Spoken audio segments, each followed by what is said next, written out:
I get frustrated when I'm playing a current generation game, like Borderlands, and I can't even shoot a soda can off a table.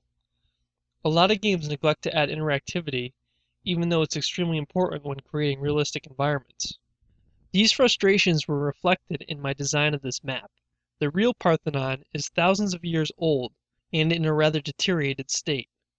With the use of Unreal Tournament 3's physics engine and its K-actors, I was able to depict some of its fragility and add interactivity.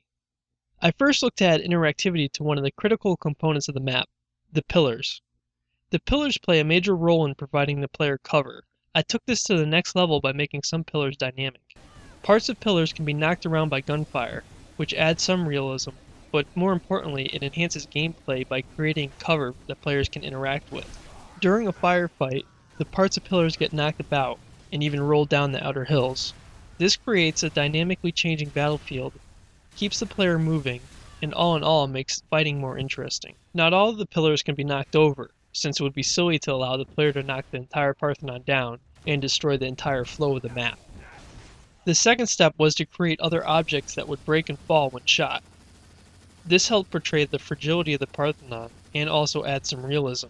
Sounds were also recorded and dust was made using Unreal Tournament 3's particle engine to create more realistic collisions. These objects also play another major role. The various additions made to the map for balance, such as item placement, sun flare, and tall grass, weren't completely successful in balancing the upper roof of the Parthenon with the other zones.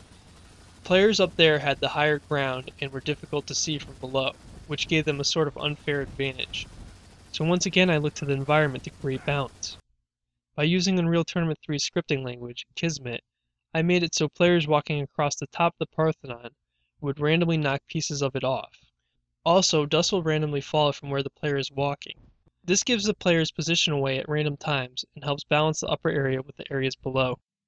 The addition of these dynamic elements to the map added interactivity and realism, which in turn made the map more fun to play.